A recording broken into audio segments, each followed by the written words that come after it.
السلام عليكم ورحمة الله.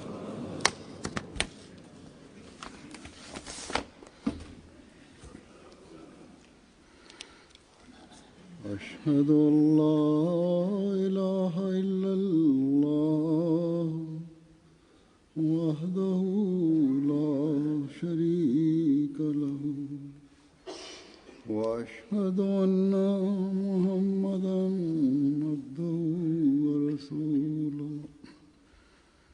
أما بعد فأعوذ بالله من الشيطان الرجيم.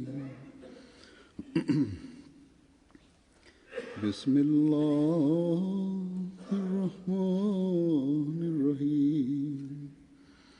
الحمد لله رب العالمين الرحمن الرحيم مالك يوم الدين. إياك نعبد وإياك نستعين. اهدنا الصراط المستقيم صراط الذين أنعمت عليهم غير المغضوب عليهم ولا الضالين.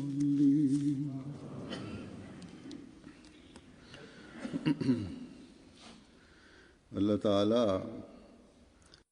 അല്ലാഹു തന്റെ വലിമാരുടെയും നന്മയിൽ നിലനിൽക്കുന്നവരുടെയും മക്കളെയും മക്കളുടെ മക്കളെയും തലമുറകളെയും സംരക്ഷിക്കുന്നു, അവർക്ക് അനുഗ്രഹങ്ങൾ നൽകുന്നു. എന്നാൽ നിബന്ധന ഇതാണ്: ആ മക്കളും തലമുറകളും നന്മയിൽ നിലനിൽക്കുന്നവരായി മാറണം. ഹസ്രത്ത് മുസ്ലിം മഊദ് റളിയല്ലാഹു തആല അൻഹു ഇതിന്റെ ഉദാഹരണം നൽകിക്കൊണ്ട് ഹസ്രത്ത് അലി റളിയല്ലാഹു തആല അൻഹുവിനെ കുറിച്ച് പറയുന്നു: നോക്കൂ, റസൂൽ തിരുമേനി സല്ലല്ലാഹു അലൈഹി വസല്ലം തന്റെ നുബുവത്തിന്റെ ആരംഭകാലഘട്ടത്തിൽ തന്റെ കുടുംബത്തിലെ ആളുകൾക്ക് സത്യസന്ദേശം എത്തിക്കുന്നതിനു വേണ്ടി ക്ഷണിക്കുകയുണ്ടായി. ഭക്ഷണം കഴിച്ചതിനു ശേഷം ആദ്യത്തെ സദ്യയിൽ ഇസ്ലാമിന്റെ സന്ദേശം എത്തിക്കാൻ അവിടുന്ന് എഴുന്നേറ്റു നിന്നപ്പോൾ സംസാരിക്കാൻ തുടങ്ങിയതേ ഉണ്ടായിരുന്നുള്ളൂ. അബൂലഹബ് എല്ലാവരെയും ഛിന്നഭിന്നമാക്കി. റസൂൽ തിരുമേനി സല്ലല്ലാഹു അലൈഹി വസല്ലം ആളുകളുടെ ഈ പ്രവൃത്തിയിൽ വളരെയധികം അത്ഭുതപ്പെട്ടു. എന്നാൽ നിരാശനായില്ല. അങ്ങനെ അവിടുന്ന് വീണ്ടും ഹസ്രത്ത് അലിയോട് പറഞ്ഞു, സദ്യക്ക് വീണ്ടും ഒരുക്കം നടത്തുക. അങ്ങനെ രണ്ടാം തവണ അവിടുന്ന് ഇസ്ലാമിന്റെ സന്ദേശം എത്തിച്ചു. മുഴുവൻ സദസ്സിലും നിശബ്ദത പരന്നു. എല്ലാവരും നിശബ്ദരായിരുന്നു.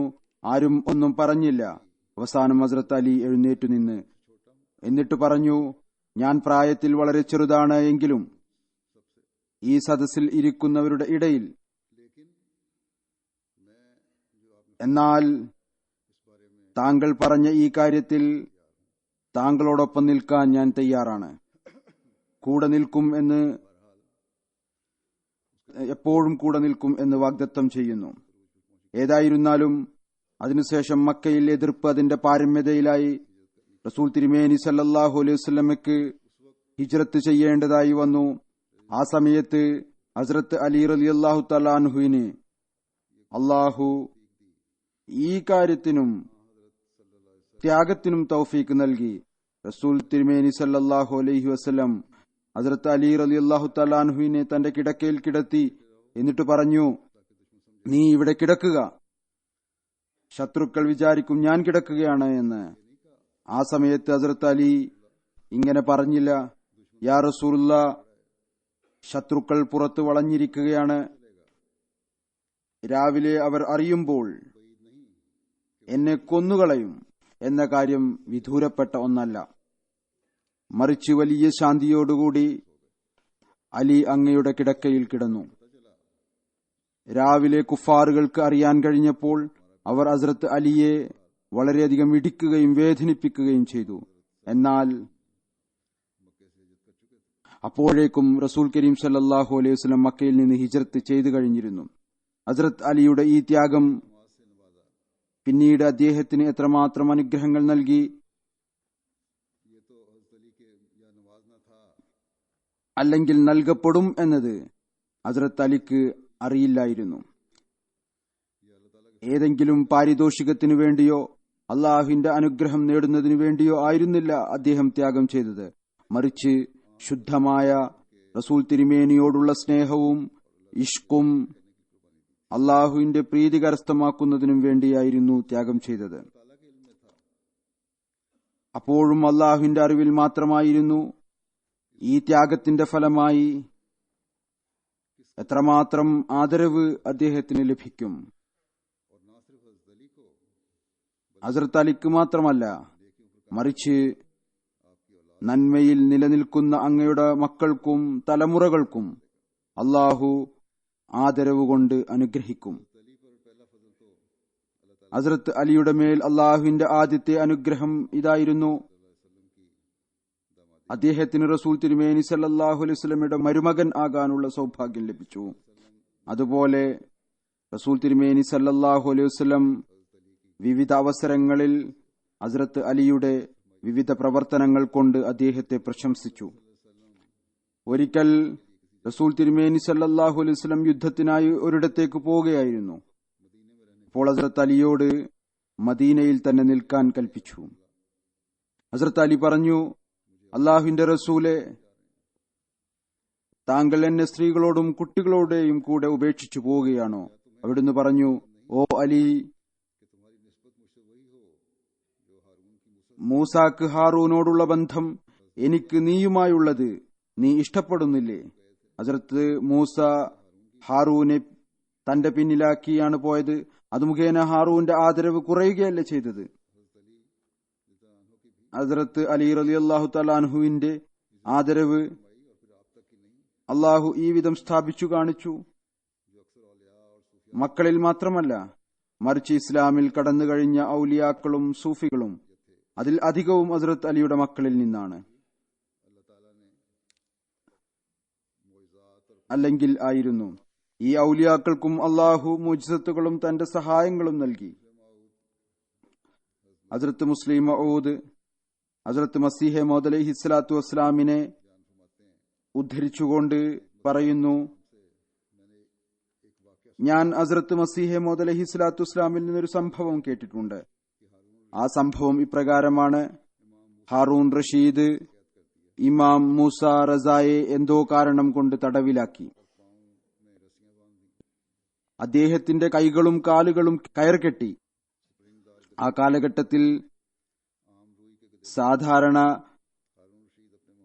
പഞ്ഞുകൊണ്ടുള്ള കിടക്കകളാണ് ഉണ്ടായിരുന്നത്, സ്പ്രിംഗ് കൊണ്ടുള്ള കിടക്കകൾ ഉണ്ടായിരുന്നില്ല. ഹാറൂൺ റഷീദ് തന്റെ കിടക്കയിൽ സുഖകരമായി ഉറങ്ങുകയായിരുന്നു. എന്നാൽ അദ്ദേഹം സ്വപ്നത്തിൽ കണ്ടു റസൂൽ തിരുമേനി സല്ലല്ലാഹു അലൈഹി വസല്ലം ആഗതനായിരിക്കുന്നു. റസൂൽ സല്ലല്ലാഹു അലൈഹി വസല്ലമയുടെ മുഖത്ത് കോപത്തിന്റെ അടയാളങ്ങളുണ്ട്.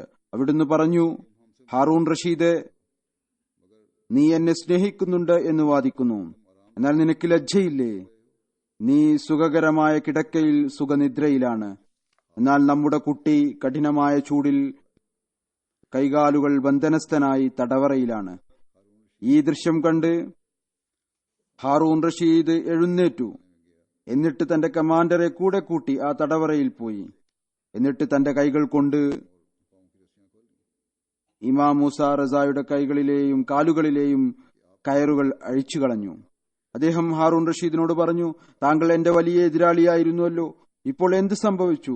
താങ്കൾ സ്വയം ഇവിടെ വന്നിരിക്കുന്നു. ഹാറൂൺ റഷീദ് തന്റെ സ്വപ്നം കേൾപ്പിച്ചുകൊണ്ട് പറഞ്ഞു, ഞാൻ താങ്കളോട് മാപ്പ് ചോദിക്കുന്നു, എനിക്ക് യാഥാർത്ഥ്യം അറിയില്ലായിരുന്നു. ഹസ്രത്ത് മസീഹ് മൗഊദ് ഇസ്ലാം പറയുന്നു, നോക്കുക, ആ കാലഘട്ടവും റസൂൽ തിരുമേനി സല്ലല്ലാഹു അലൈഹി വസല്ലമയുടെയും അലിയുടെയും കാലഘട്ടം എത്രമാത്രം അന്തരമുള്ളതായിരുന്നു. നാം പല രാജാക്കന്മാരുടെയും മക്കളെ കണ്ടിട്ടുണ്ട്. അവർ വാതിലുകൾ തോറും ഭിക്ഷയാചിച്ച് നടക്കുന്നു. പറയുന്നു, ഞാൻ സ്വയം ഡൽഹിയിൽ വെള്ളത്തിന്റെ കുംഭങ്ങൾ ചുമക്കുന്ന ഒരാളെ കണ്ടു, വെള്ളം കുടിപ്പിക്കുന്ന ആളെ. അയാൾ മുഗൾ രാജാക്കന്മാരുടെ മക്കളിൽപ്പെട്ട ആളായിരുന്നു. അയാൾ ആളുകൾക്ക് വെള്ളം കുടിപ്പിക്കുകയായിരുന്നു. എന്നാൽ അയാളിൽ ഇത്ര ലജ്ജാശീലം തീർച്ചയായും ഉണ്ടായിരുന്നു. ആരോടും ഭിക്ഷയാചിച്ചുകൊണ്ടിരുന്നില്ല, അധ്വാനിക്കുകയായിരുന്നു. ഏതായിരുന്നാലും അയാൾ രാജാവിന്റെ മക്കളിൽപ്പെട്ട ആളായിരുന്നിട്ടും ഒരു സാധാരണ തൊഴിലാളിയെപ്പോലെ ജീവിക്കേണ്ടി വന്നു. ഇതുപോലെ ഹസ്രത്ത് അലി റളിയല്ലാഹു തആല അൻഹുവിന്റെ മക്കളെ നോക്കുക. ഇത്രയധികം തലമുറകൾ കടന്നു കഴിഞ്ഞിട്ടും അള്ളാഹു ഒരു രാജാവിനെ സ്വപ്നത്തിൽ ഭയപ്പെടുത്തുന്നു, അദ്ദേഹത്തോട് നല്ല നിലയിൽ പെരുമാറാൻ താക്കീത് ചെയ്യുന്നു.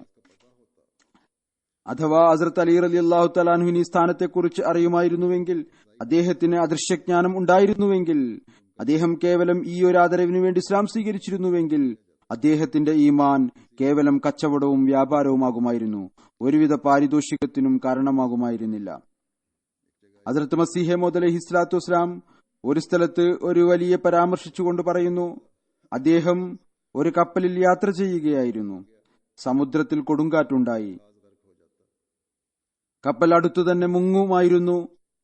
അദ്ദേഹത്തിന്റെ ദുആ കാരണം രക്ഷിക്കപ്പെട്ടു. ദുആ ചെയ്യുമ്പോൾ അദ്ദേഹത്തിന് ആ മഹാത്മാവിന് ഇൽഹാമുണ്ടായി, നിനക്ക് വേണ്ടി നാം ഇവരെ എല്ലാവരെയും രക്ഷിച്ചിരിക്കുന്നു. ഹദ്റത്ത് മസീഹ് മൗഊദ് അലൈഹി സ്വലാത്തു വസ്സലാം പറയുന്നു, നോക്കൂ, ഈ കാര്യങ്ങൾ കേവലം നാവുകൊണ്ടുള്ള ചിലവഴിക്കൽ കൊണ്ട് നേടാൻ സാധ്യമല്ല, മറിച്ച് ഇതിനു വേണ്ടി അധ്വാനിക്കേണ്ടതായി വരുന്നു, അള്ളാഹുമായി ബന്ധം ഉണ്ടാക്കേണ്ടതായി വരും, തങ്ങളുടെ പൂർവികരുടെ നന്മകളെ നിലനിർത്തേണ്ടതായി വരും. നല്ലവരുടെ തലമുറകൾ ആകുന്നതും വലിമാരുടെ തലമുറകളാകുന്നതും മഹത്തുക്കളുടെ തലമുറകളാകുന്നതും പ്രയോജനപ്പെടുന്നത് സ്വയം ഈ നന്മകളിൽ അവരെപ്പോലെ നിലനിൽക്കുമ്പോഴായിരിക്കും, അള്ളാഹുമായി ബന്ധം ഉണ്ടാക്കുമ്പോഴായിരിക്കും. ഹസ്രത്ത് മുസ്ലിം മൗഊദ് റളിയല്ലാഹു തആല അൻഹു ഹസ്രത്ത് മസീഹ് മൗഊദ് അലൈഹി സ്വലാത്തു വസ്സലാമിനെ കുറിച്ച് പറഞ്ഞ മറ്റു ചില കാര്യങ്ങളും ഇപ്പോൾ ഞാൻ നിങ്ങളുടെ മുമ്പിൽ വെക്കുന്നതായിരിക്കും. ഹസ്രത്ത് മുസ്ലിം മൗഊദ് ഹസ്രത്ത് മസീഹ് മൗഊദ് അലൈഹി സ്വലാത്തു വസ്സലാമിന്റെ ജമാഅത്തായുള്ള നമസ്കാരത്തിന്റെ കൃത്യനിഷ്ഠയെക്കുറിച്ച് പറയുന്നു. ഹസ്രത്ത് മസീഹ് മൗഊദ് അലൈഹി സ്വലാത്തു വസ്സലാമിന് നമസ്കാരം ഇത്രയധികം പ്രിയങ്കരമായിരുന്നു, എപ്പോഴെങ്കിലും രോഗം നിമിത്തമോ മറ്റോ അങ്ങേക്ക് വരാൻ സാധിച്ചില്ല എങ്കിൽ വീട്ടിൽ തന്നെ നമസ്കരിക്കേണ്ടതായി വരുമായിരുന്നു. അപ്പോൾ ഉമ്മയെയോ വീട്ടിലെ കുട്ടികളെയോ കൂടെ കൂട്ടി ജമാഅത്തായി നമസ്കരിക്കുമായിരുന്നു. നമസ്കരിക്കുക മാത്രമല്ല ചെയ്തിരുന്നത്, മറിച്ച് ജമാഅത്തായി നമസ്കരിക്കുമായിരുന്നു. ഹദ്റത്ത് മസീഹ് മൗഊദ് അലൈഹി സ്വലാത്തു വസ്സലാം ഒരവസരത്തിൽ ജമാഅത്തായി നമസ്കാരത്തിന്റെ പ്രാധാന്യത്തെക്കുറിച്ച് വിവരിച്ചുകൊണ്ട് പറയുന്നു, അള്ളാഹു മുഴുവൻ മനുഷ്യരെയും ഒരൊറ്റ ജീവൻ പോലെയാക്കാനാണ് ഉദ്ദേശിക്കുന്നത്. അതിന്റെ പേരാണ് ബഅദത്തെ ജുംഹൂരി എന്നത്. ഇവിടുന്ന് പറയുന്നു, മതത്തിന്റെ ഉദ്ദേശവും ഇത് തന്നെയാണ്. തസ്ബീഹ് മാലയിലെ മണികളെപ്പോലെ വഹദത്തെ ജുംഹൂരിയുടെ നൂലിൽ എല്ലാവരെയും കോർക്കുക. അർത്ഥം ഇതാണ്, എല്ലാവരെയും ഒരുമിച്ചു കൂട്ടുക, ഒന്നാക്കി മാറ്റുക. പറഞ്ഞു, ഈ ജമാഅത്തായുള്ള നമസ്കാരം അതും ഈ ഐക്യത്തിന് വേണ്ടിയാണ്. എല്ലാ നമസ്കാരക്കാരെയും ഒരൊറ്റ അസ്തിത്വമായി പരിഗണിച്ചുകൊണ്ട് പരസ്പരം ഒത്തുചേർന്നു നിൽക്കാനുള്ള കൽപ്പന. ആരുടെ പക്കലാണോ കൂടുതൽ പ്രകാശം ഉള്ളത് അത് ബലഹീനരായ മറ്റുള്ളവരിൽ വ്യാപരിച്ചുകൊണ്ട് അവർക്ക് ശക്തി നൽകുക. അതായത് നമസ്കാരക്കാർ പരസ്പരം ശക്തി കൈവരിക്കുക. പറയുന്നു, ഈ വഹദത്തെ ജുംഹൂരിയെ ഉണ്ടാക്കുന്നതിനു വേണ്ടിയും നിലനിർത്തുന്നതിനും വേണ്ടിയുള്ള സംവിധാനം ഈ വിധത്തിൽ അള്ളാഹു ആരംഭിച്ചു. ഒന്നാമതായി ഈ കൽപ്പന നൽകി, എല്ലാ മുഹല്ലയിലുള്ളവരും 5 നേര നമസ്കാരം മുഹല്ലയിലെ പള്ളിയിൽ വന്ന് അനുഷ്ഠിക്കുക.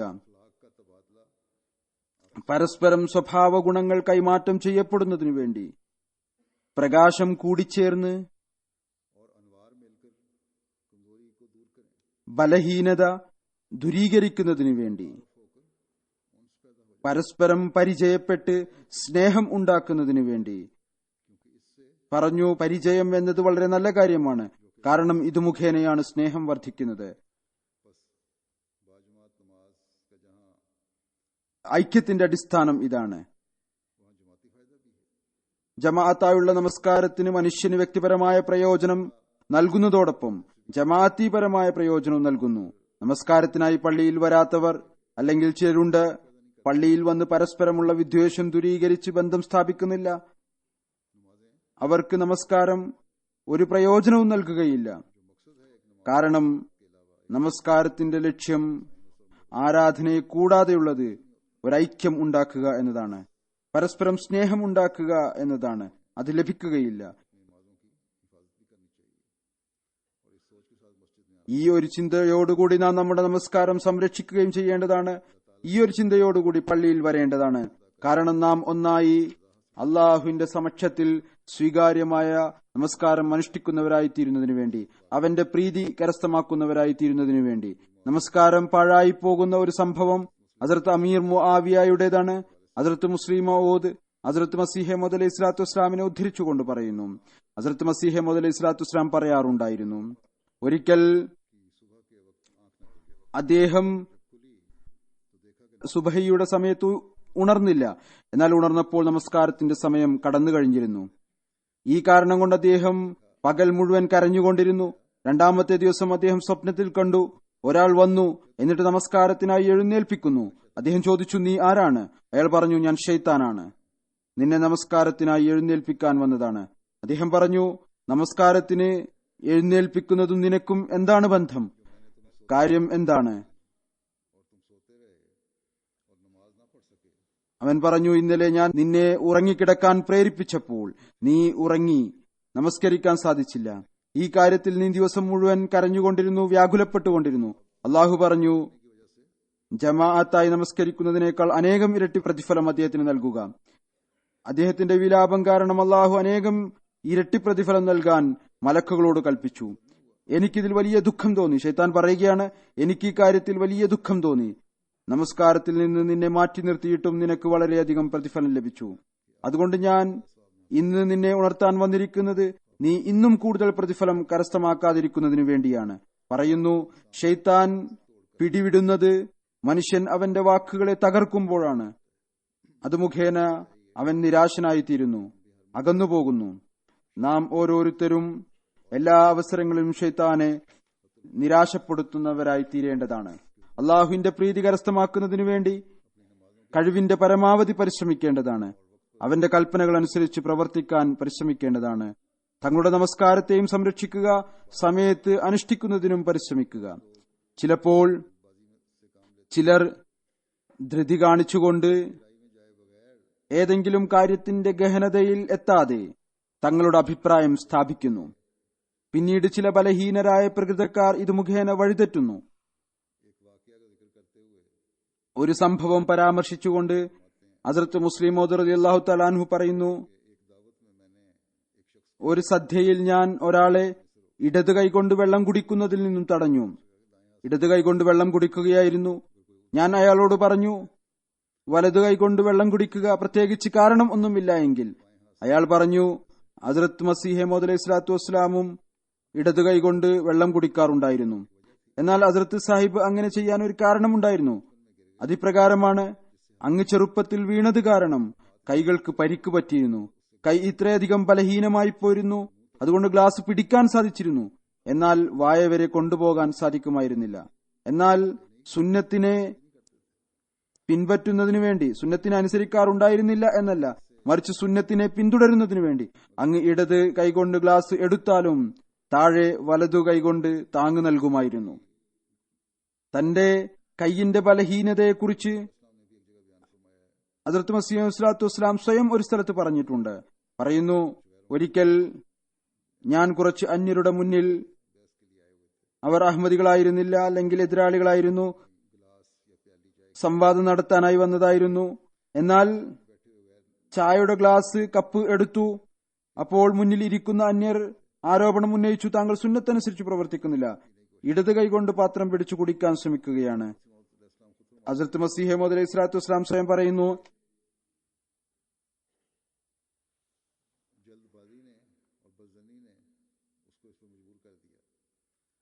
എടുത്തുചാട്ടവും ദുർഭാവനയും അവരെ എന്നിൽ ആരോപണം ഉന്നയിക്കാൻ നിർബന്ധിച്ചു.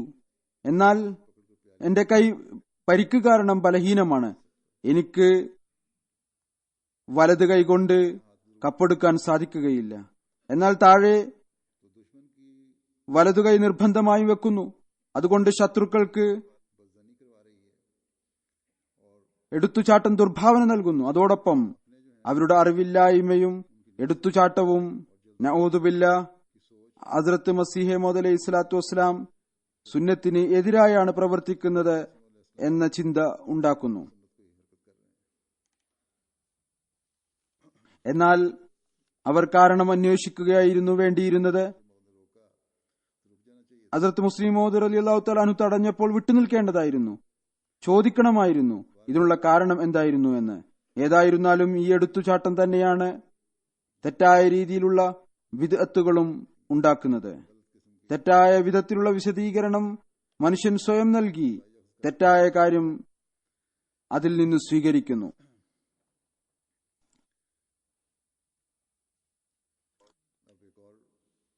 ഇനി തവക്കലുമായി ബന്ധപ്പെട്ട മറ്റൊരു സംഭവം കേൾപ്പിക്കാം. ഇതിനെ പരാമർശിച്ചുകൊണ്ട് ഹസ്രത്ത് മുസ്ലിം മൗഊദ് ഹസ്രത്ത് മസീഹ് മൗഊദ് അലൈഹി സ്വലാത്തു വസ്സലാമിൽ നിന്ന് കേട്ട ഒരു കാര്യം വിവരിക്കുന്നു. പറയുന്നു, ഹസ്രത്ത് മസീഹ് മൗഊദ് അലൈഹി സ്വലാത്തു വസ്സലാമിൽ നിന്ന് ഒരു കാര്യം ഞാൻ തീർച്ചയായും കേട്ടിട്ടുണ്ട്. അവിടുന്ന് തുർക്കികളുടെ സുൽത്താൻ അബ്ദുൽ ഹമീദ് ഖാൻ അദ്ദേഹത്തെ സ്ഥാനഭ്രഷ്ടനാക്കിയിരുന്നു. അദ്ദേഹത്തെ പരാമർശിച്ചുകൊണ്ട് പറയുമായിരുന്നു, സുൽത്താൻ അബ്ദുൽ ഹമീദ് ഖാൻ അദ്ദേഹത്തിന്റെ ഒരു കാര്യം എനിക്ക് വളരെ വലിയ ഇഷ്ടമാണ്. യുനാനുമായി യുദ്ധം ചെയ്യേണ്ട അവസരമുണ്ടായപ്പോൾ സുൽത്താന്റെ മന്ത്രിമാർ ഒരുപാട് ഒഴിവുകഴിവുകൾ പറഞ്ഞു. യഥാർത്ഥത്തിൽ സുൽത്താൻ അബ്ദുൽ ഹമീദ് ഖാന്റെ ഉദ്ദേശം യുദ്ധം ഉണ്ടാവണം എന്നായിരുന്നു. എന്നാൽ മന്ത്രിമാർക്ക് ഉദ്ദേശം ഉണ്ടായിരുന്നില്ല. അതുകൊണ്ട് അവർ ഒരുപാട് കാരണങ്ങൾ പറഞ്ഞു. അവസാനം അവർ പറഞ്ഞു, യുദ്ധത്തിനായി ആ കാര്യവും ഈ കാര്യവും എല്ലാം തയ്യാറാണ്. എന്നാൽ ഏറ്റവും പ്രധാനപ്പെട്ട കാര്യത്തെക്കുറിച്ച് പറഞ്ഞുകൊണ്ട് പറഞ്ഞു, ഈ കാര്യം മാത്രം ഒരുക്കാൻ സാധിച്ചില്ല. ഇതാണ് മന്ത്രിമാർ നൽകിയ അഭിപ്രായം. ഹസ്രത്ത് മുസ്ലിം മൗഊദ് പറയുകയാണ്, അഥവാ അവർ ഇപ്രകാരമാണ് പറഞ്ഞിരിക്കുക എന്ന് മനസ്സിലാക്കിക്കൊള്ളുക. ഒരുപക്ഷെ അവർ ഇതായിരിക്കും പറഞ്ഞിരിക്കുക, എല്ലാ യൂറോപ്യൻ ശക്തികളും യുനാനെ സഹായിക്കുന്നതാണ് എന്ന കാര്യത്തിൽ ഏക അഭിപ്രായക്കാരാണ്. ഇതിന് നമ്മുടെ പക്കൽ ഒരു മാർഗവും ഇല്ല. ഹസ്രത്ത് മസീഹ് മൗഊദ് ഇസ്ലാം പറയാറുണ്ടായിരുന്നു, മന്ത്രിമാർ തങ്ങളുടെ അഭിപ്രായം അവതരിപ്പിച്ചപ്പോൾ, പ്രയാസങ്ങൾ പറഞ്ഞപ്പോൾ, ഇന്ന കാര്യം ശരിയായിട്ടില്ല എന്ന് പറഞ്ഞപ്പോൾ സുൽത്താൻ അബ്ദുൽ ഹമീദ് ഖാൻ മറുപടി നൽകി, എന്തെങ്കിലും ഒരു ഭാഗം അള്ളാഹുവിനു വേണ്ടിയും ഒഴിച്ചിടേണ്ടതാണ്. ഹസ്രത്ത് മസീഹ് മൗഊദ് അലൈഹി സ്വലാത്തു വസ്സലാം സുൽത്താൻ അബ്ദുൽ ഹമീദിന്റെ ഈ വാക്കുകൾ കാരണം വളരെയധികം സന്തോഷിക്കുമായിരുന്നു. പറയാറുണ്ടായിരുന്നു, എനിക്ക് അദ്ദേഹത്തിന്റെ ഈ വാക്കുകൾ വളരെയധികം ഇഷ്ടമാണ്. വിശ്വാസിയെ സംബന്ധിച്ചിടത്തോളം തന്റെ പരിശ്രമത്തിൽ ഒരു ഭാഗം അള്ളാഹുവിനു വേണ്ടിയും ഒഴിച്ചിടേണ്ടതാണ്. യഥാർത്ഥത്തിൽ സത്യമായ കാര്യം ഇതാണ്, വിശ്വാസി ഒരിക്കലും തന്നെ ഈ സ്ഥാനത്ത് എത്താറില്ല. എന്നല്ല, ഒരാൾക്കും ഈ സ്ഥാനത്ത് എത്താൻ സാധ്യമല്ല. അതായത് ബലഹീനതയുടെ ഒരു മാർഗവും ഇപ്പോൾ അവശേഷിക്കുന്നില്ല എന്ന് പറയാൻ സാധിക്കുന്ന സ്ഥാനം. എല്ലാ കാര്യത്തിലും ഒരു പെർഫെക്ഷൻ ഉണ്ടായിരിക്കുന്നു. അഥവാ ഏതെങ്കിലും മനുഷ്യൻ ഞാൻ എന്റെ ജോലി അതിൽ ഒരു വിടവും ധാരവും ഇല്ലാത്ത വിധം പൂർത്തിയാക്കുമെന്ന് പറഞ്ഞാൽ അത് വലിയ വിഡ്ഢിത്തമാണ്. ഹദ്റത്ത് മുസ്ലിം മൗഊദ് പറയുന്നു, ഇതുപോലെ ഇതും വിഡ്ഢിത്തമാണ്. അതായത് മനുഷ്യൻ ഭൗതിക സാധന സാമഗ്രികളെ പൂർണ്ണമായും അവഗണിക്കുക എന്നത്, പ്രത്യക്ഷത്തിലുള്ള വസ്തുക്കൾ ഒരുക്കാതിരിക്കുക എന്നത്. പറയുന്നു, ഇപ്പോൾ യൂറോപ്യൻ സമൂഹങ്ങൾ ആദ്യം പറഞ്ഞ വിഡ്ഢിത്തത്തിൽ മുങ്ങിയിരിക്കുകയാണ്. അതായത് അള്ളാഹുവിന്റെ ഭാഗം പൂർണ്ണമായും ഉപേക്ഷിച്ചിരിക്കുന്നു. മുസ്ലിങ്ങൾ രണ്ടാമത് പറഞ്ഞ വിഡ്ഢിത്തത്തിൽ മുങ്ങിയിരിക്കുകയാണ്. തെറ്റായ രീതിയിലുള്ള തവക്കൽ ചെയ്ത് കൈകാലുകൾ ചലിപ്പിക്കുന്നത് തന്നെ ഉപേക്ഷിച്ചിരിക്കുന്നു. പൊതുവിൽ പാശ്ചാത്യ സമൂഹങ്ങളിൽ അള്ളാഹുവിനെ വിസ്മരിച്ചിരിക്കുന്നു. മുസ്ലിങ്ങൾ പൊതുവിൽ തങ്ങളുടെ പ്രവൃത്തികളിൽ അള്ളാഹുവിന്റെ തവക്കലിന്റെ പേരിൽ അധ്വാനിക്കുന്നില്ല. അതല്ലെങ്കിൽ തെറ്റായ കാര്യങ്ങൾ സ്ഥാപിക്കാൻ തുടങ്ങുന്നു. അതുകൊണ്ട് പൊതുവിൽ യുവാക്കളുടെ ഇടയിലും ഇവിടെ ഈ ഒരു ചോദ്യം ഉയരുന്നു. പുരോഗതി നേടിയ സമൂഹങ്ങൾ അള്ളാഹുവിൽ നിന്ന് ദൂരപ്പെട്ടുകൊണ്ടാണ് ഒരുപക്ഷെ പുരോഗതി കൈവരിച്ചിരിക്കുന്നത്. മുസ്ലിങ്ങൾ മതം കാരണമാണ് അപജയത്തിന് പാത്രീഭൂതരായിരിക്കുന്നത്. എന്നാൽ യഥാർത്ഥത്തിൽ മുസ്ലിങ്ങൾ തങ്ങളുടെ അലസതയും തവക്കലിന്റെ തെറ്റായ ചിന്താഗതി കാരണവുമാണ് തങ്ങളുടെ കഴിവുകൾ നഷ്ടപ്പെടുത്തിയിരിക്കുന്നത്, ബലഹീനതയ്ക്ക് പാത്രീഭൂതരായിരിക്കുന്നത്. എവിടെയും എന്തെങ്കിലും ചെയ്യുന്നുണ്ട് എങ്കിൽ തന്നെയും അവിടെയും അവരുടേത് തെറ്റായ അപ്രോച്ചാണ്. ഹദ്റത്ത് മസീഹ് മൗഊദ് അലൈഹി സ്വലാത്തു വസ്സലാം പറയുന്നു, വിശുദ്ധ ഖുർആനിലെ ആയത്താണ്, വഫിസ്സമായി റിസ്ഖുക്കും വമാ തുഅദൂൻ.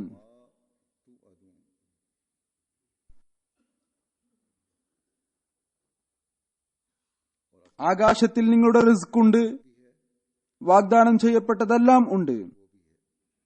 ഇത് കണ്ട് ഒരു വിഡ്ഢി വഞ്ചിതനാകുന്നു. സാമഗ്രികളുടെ പരമ്പരയെ നിഷേധിക്കുന്നു. മുസ്ലിങ്ങൾ വിചാരിക്കുന്നു അള്ളാഹു പറഞ്ഞിട്ടുണ്ട് ആകാശത്തിൽ നിങ്ങൾക്കുള്ള റിസ്ക് ഉണ്ട് എന്ന്, നിങ്ങളോട് വാഗ്ദാനം ചെയ്തത് ലഭിക്കും എന്ന്, അതുകൊണ്ടൊന്നും പ്രവർത്തിക്കേണ്ട ആവശ്യമില്ല, അള്ളാഹു സ്വയം എല്ലാം നൽകും പറഞ്ഞു.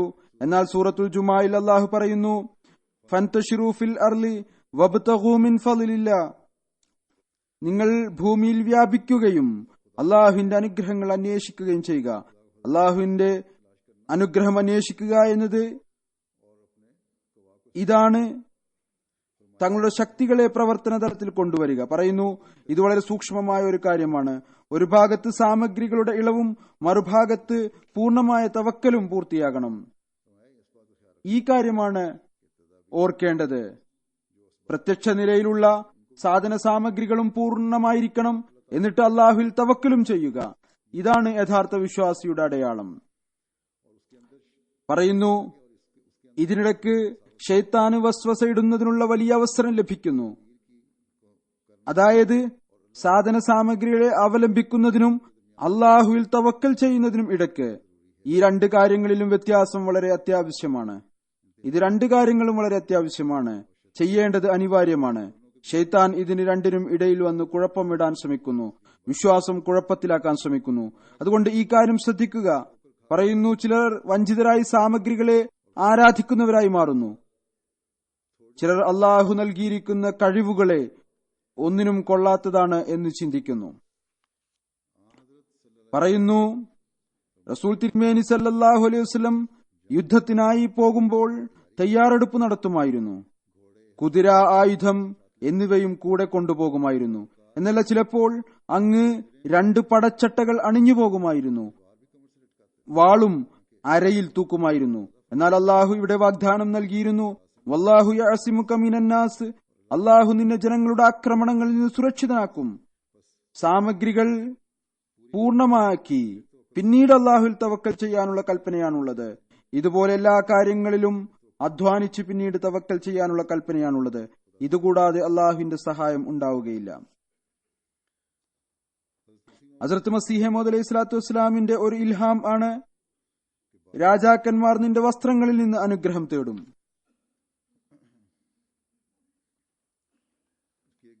ഇതിന്റെ വളരെ വലിയ മനോഹരമായ ഒരു വിശദീകരണം ഹസ്രത്ത് മുസ്ലിം മൗഊദ് നൽകിയിട്ടുണ്ട്. അത് ഞാൻ വിവരിക്കാം. അദ്ദേഹം പറയുന്നു,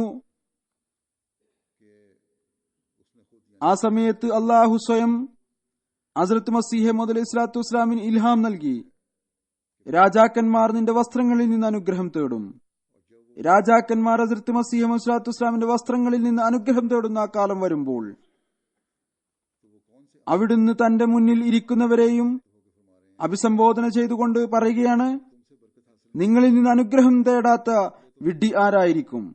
വസ്ത്രം എന്നത് ഒരു ജീവനില്ലാത്ത വസ്തുവാണ്, നിങ്ങൾ ജീവനുള്ളവരാണ്. അന്ന് അങ്ങയുടെ മുന്നിൽ ചില സഹാബാക്കൾ ഉണ്ടായിരുന്നു, ചില താബീങ്ങൾ ഉണ്ടായിരിക്കും, താബീങ്ങളും ഉണ്ടായിരിക്കും. പറഞ്ഞു, നിങ്ങളിൽ നിന്ന് അനുഗ്രഹം തേടാത്ത വിഡ്ഢികൾ ആരായിരിക്കും? വസ്ത്രം ജീവനില്ലാത്ത വസ്തുവാണ്, നിങ്ങൾ ജീവനുള്ളവരാണ്. രാജാക്കന്മാർ ഹദ്റത്ത് മസീഹ് സ്വല്ലല്ലാഹു അലൈഹി വസല്ലമിന്റെ വസ്ത്രങ്ങളിൽ നിന്ന് അനുഗ്രഹം കരസ്ഥമാക്കുന്ന സമയം വരുമ്പോൾ അങ്ങയുടെ സഹാബാക്കളിൽ നിന്നും താബീങ്ങളിൽ നിന്നും തബതാബീങ്ങളിൽ നിന്നും അവരുടെ ദർജകൾ അനുസരിച്ച് അനുഗ്രഹം കരസ്ഥമാക്കപ്പെടും. നിങ്ങൾ കണ്ടിട്ടില്ലേ, ഹസ്രത്ത് ഇമാം അബൂ ഹനീഫ റസൂൽ കരീം സല്ലല്ലാഹു അലൈഹി വസല്ലമയിൽ നിന്ന് എത്ര വിദൂരത്തിലായിരുന്നു. അതായത് എത്ര കാലം കഴിഞ്ഞാണ് അദ്ദേഹം ജനിച്ചത്. എന്നാൽ ബാഗ്ദാദിലെ ചക്രവർത്തി അദ്ദേഹത്തിൽ നിന്ന് അനുഗ്രഹം തേടുമായിരുന്നു. മറിച്ച് അദ്ദേഹത്തിൽ നിന്ന് മാത്രമല്ല അനുഗ്രഹം തേടിയിരുന്നത്, മറിച്ച് അദ്ദേഹത്തിന്റെ ശിഷ്യന്മാരിൽ നിന്ന് പോലും അനുഗ്രഹം തേടിയിരുന്നു. അതുകൊണ്ട് നിങ്ങൾ അല്ലാഹുവിനോട് ദുആ ചെയ്തുകൊണ്ടിരിക്കുക, ശക്തി ലഭിച്ചതിനു ശേഷം നിങ്ങൾ അക്രമികളായി മാറാതിരിക്കുന്നതിനു വേണ്ടി. നിങ്ങളുടെ സമാധാനകാംക്ഷ ഇസ്മത് ബീവി ഹസ്ബെ ചാദർവാലി എന്ന ചൊല്ലുപോലെ ആയിരിക്കാൻ പാടില്ല. അതായത് നിർബന്ധിതാവസ്ഥയിലുള്ള നന്മയാകരുത്, അത് ചെയ്യാതെ മറ്റു നിവൃത്തിയില്ല എന്ന വിധത്തിലുള്ള നന്മയാകരുത്. മറിച്ച് ശരിയായ രീതിയിൽ നിങ്ങൾ നന്മ ചെയ്യുന്നവരായി മാറണം. പറയുന്നു, അഥവാ നിങ്ങൾ ശക്തി ലഭിച്ചതിനു ശേഷം അക്രമികളായി മാറുകയാണെങ്കിൽ നിങ്ങളുടെ ഇന്നത്തെ മൃദുലതയും പാഴായി പോകുന്നതായിരിക്കും. അള്ളാഹു പറയും, മുമ്പ് നിങ്ങൾക്ക് നഖം ഉണ്ടായിരുന്നില്ല, അപ്പോൾ നിങ്ങൾക്ക് തലചൊറിയാൻ സാധിക്കുമായിരുന്നില്ല.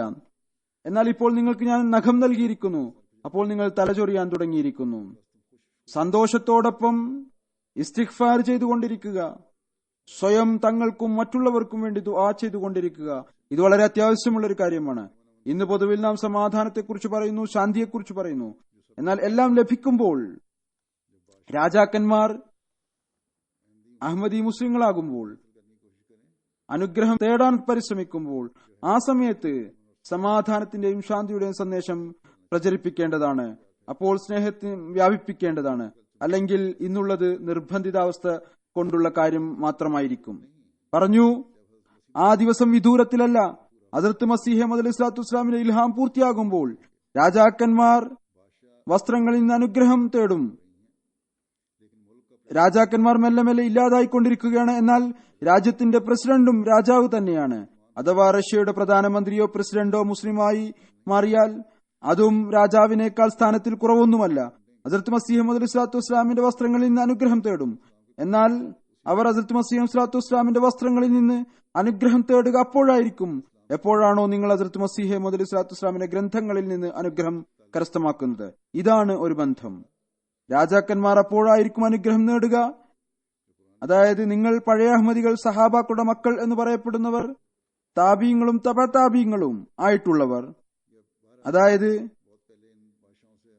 ഈ രാജാക്കന്മാരെക്കാളും മുമ്പ് അഹമ്മദികൾ അഹമ്മദിയത്ത് സ്വീകരിച്ചവർ, നിങ്ങൾ ഹദ്റത്ത് മസീഹ് സ്വല്ലല്ലാഹു വസ്സലാമിന്റെ ഗ്രന്ഥങ്ങളിൽ നിന്ന് അനുഗ്രഹം കരസ്ഥമാക്കുക. ഗ്രന്ഥങ്ങളിൽ നിന്ന് അനുഗ്രഹം കരസ്ഥമാക്കുക എന്ന് പറയുന്നത് ഇതാണ്: അങ്ങയുടെ ഗ്രന്ഥങ്ങൾ വായിക്കുക, അതിൽ നിന്ന് അറിവ് കരസ്ഥമാക്കുക, യഥാർത്ഥ ഇസ്ലാമിനെ കുറിച്ചുള്ള കാര്യങ്ങൾ മനസ്സിലാക്കുക. അഥവാ പ്രത്യക്ഷമായ നിലയിൽ നിങ്ങൾക്ക് ഹദ്റത്ത് മസീഹ് സ്വല്ലല്ലാഹു വസ്സലാമിന്റെ ഗ്രന്ഥങ്ങളിൽ നിന്ന് അനുഗ്രഹം തേടാൻ തുടങ്ങിയാൽ അള്ളാഹു അങ്ങയുടെ വസ്ത്രങ്ങളിൽ നിന്ന് അനുഗ്രഹം കരസ്ഥമാക്കുന്നതിനുള്ള സംവിധാനം ഒരുക്കും. തബ്ലീഗ് വ്യാപിക്കുമ്പോൾ, രാജാക്കന്മാർ പ്രവേശിക്കുമ്പോൾ അവർ വസ്ത്രങ്ങളിൽ നിന്ന് അനുഗ്രഹം തേടാനും ശ്രമിക്കും. എന്നാൽ പിന്നീട് അവിടുന്ന് പറഞ്ഞു, അഞ്ചുമനെ അഭിസംബോധന ചെയ്തുകൊണ്ട്, ഹദ്റത്ത് മസീഹ് സ്വല്ലല്ലാഹു വസ്സലാമിന്റെ തബറുക്കുകളുണ്ട്, വസ്ത്രങ്ങളുണ്ട്, അതിനെ ശരിയായ രീതിയിൽ വെക്കാനുള്ള സംവിധാനമില്ല. ഇപ്പോൾ തബറുക്കാത്തിനായി റബോയിലും അള്ളാഹുവിന്റെ അനുഗ്രഹത്താൽ ഖാദിയാനിലും ഒരു പരിധിവരെ ജോലികൾ നടന്നുവരുന്നു. ഇതിൽ പ്രവർത്തനം പൂർത്തിയായി സുരക്ഷിതമാക്കി വെക്കുന്നതിനു വേണ്ടി പരിശ്രമിക്കുന്നു. ഏതായിരുന്നാലും അദ്ദേഹം അഞ്ചുമനെ ശ്രദ്ധയെ ക്ഷണിക്കുകയുണ്ടായി. ഇപ്പോഴുള്ള ഹദ്റത്ത് മസീഹ് സ്വല്ലല്ലാഹു വസ്സലാമിന്റെ വസ്ത്രങ്ങളും തബറുക്കളും സുരക്ഷിതമാക്കി വെക്കുക. ചില പ്രഗത്ഭരായ ഡോക്ടർമാരെയും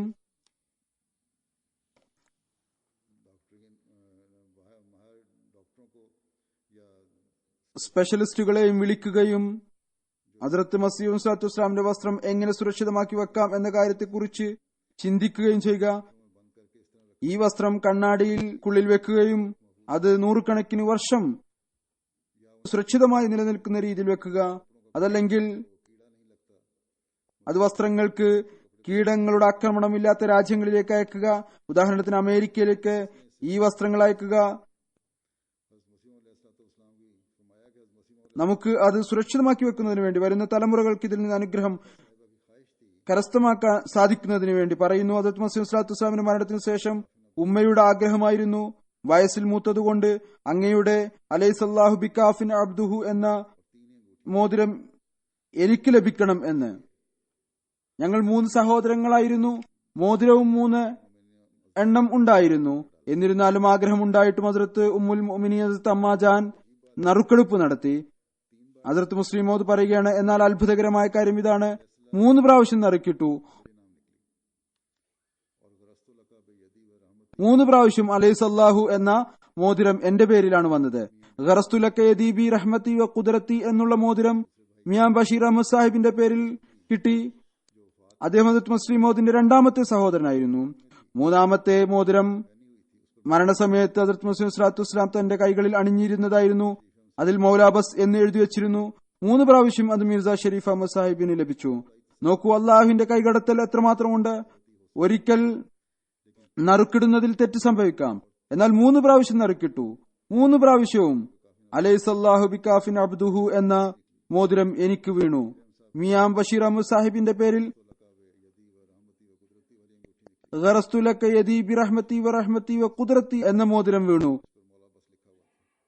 മിയാ ഷരീഫ് അഹമ്മദ് സാഹിബിന്റെ ഭാഗത്തിൽ മൗലാബസ് എന്ന മോതിരവും വീണു. മുസ്ലിം അത് പറയുന്നു, ഞാൻ നിയത്ത് ചെയ്തിരുന്നു അലൈസല്ലാഹു ബികാഫിൻ അബ്ദുഹു എന്ന മോതിരം ജമാഅത്തിന് നൽകുന്നതായിരിക്കും. എന്നാൽ അവിടുന്ന് പറയുകയാണ്, അത് സംരക്ഷിക്കാനുള്ള സംവിധാനം തന്നെ നിങ്ങളുടെ പക്കൽ ഇല്ല എങ്കിൽ പിന്നെ ഞാൻ അതെങ്ങനെയാണ് നൽകുക? ഏതുവരെ ഇതിന്റെ മേൽനോട്ടത്തിന്റെ ഉത്തരവാദിത്വം ഏറ്റെടുക്കുന്നില്ലയോ, അഥവാ ആ മോതിരം എന്റെ മക്കളുടെ പക്കൽ ഇരിക്കുകയാണെങ്കിൽ ഒരുപക്ഷെ അവരതിനെ അവരുടെ സമ്പത്തെന്ന് മനസ്സിലാക്കിക്കൊണ്ടെങ്കിലും സംരക്ഷിക്കും. എന്നാൽ എന്റെ ഹൃദയം ആഗ്രഹിക്കുന്നത് ഈ മോതിരം ഞാൻ എന്റെ മക്കൾക്ക് നൽകരുത് എന്നും ജമാഅത്തിന് നൽകണം എന്നും ആഗ്രഹിക്കുന്നു. അതിനാൽ ഞാൻ ഈ ഒരു നിർദ്ദേശം വെച്ചിട്ടുണ്ട്. ആ മോതിരത്തിന്റെ പ്രതിബിംബം പേപ്പറിൽ എടുക്കുകയും പിന്നീട് അത് കൂടുതൽ എണ്ണത്തിൽ പ്രസിദ്ധപ്പെടുത്തുകയും കല്ലുള്ള മോതിരം ഉണ്ടാക്കുകയും, എന്നാൽ കല്ല് പതിപ്പിക്കുന്നതിനു മുമ്പ് കല്ലിൽ ഈ പ്രതിബിംബം പതിപ്പിക്കുകയും, അങ്ങനെ ഈ മോതിരങ്ങൾക്ക് ഹദ്റത്ത് മസീഹ് സ്വല്ലല്ലാഹു ഇസ്ലാമിന്റെ മോതിരവുമായി നേരിട്ട് ഒരു ബന്ധമുണ്ടാവുകയും, അഥവാ അലൈസല്ലാഹു ബികാഫിൻ അബ്ദഹു എന്നതിന്റെ ഒറിജിനലും ഉണ്ടായിരിക്കും, അതിന്റെ പ്രതിബിംബവും ഉണ്ടായിരിക്കും. പിന്നീട് ഇത്തരം മോതിരങ്ങൾ വിവിധ രാജ്യങ്ങളിൽ അയക്കുകയും ചെയ്യുക. ഉദാഹരണമായി ഒരു മോതിരം അമേരിക്കയിൽ ഇരിക്കുകയും മറ്റൊന്ന് ഇംഗ്ലണ്ടിലും ഒന്ന് സ്വിറ്റ്സർലൻഡിലും, ഇങ്ങനെ ഓരോ മോതിരം വിവിധ രാജ്യങ്ങളിൽ അയക്കുക. അങ്ങനെ എല്ലാ രാജ്യങ്ങളിലും ഹദ്റത്ത് മസീഹ് സ്വല്ലല്ലാഹു ഇസ്ലാമിന്റെ തബറുക്ക് സുരക്ഷിതമായി നിൽക്കുന്നതിന് വേണ്ടി. പിന്നീട് അവിടുന്ന് ഈ തീരുമാനമെടുക്കുകയുണ്ടായി, അലൈസല്ലാഹു എന്നുള്ള ആ മോതിരം അത് ഖിലാഫത്തിന് നൽകാം. അവിടുന്ന് പറഞ്ഞു, എനിക്ക് ശേഷം ആര് ഖലീഫ ആയിരുന്നാലും അദ്ദേഹത്തിന് ഈ മോതിരം നൽകുക.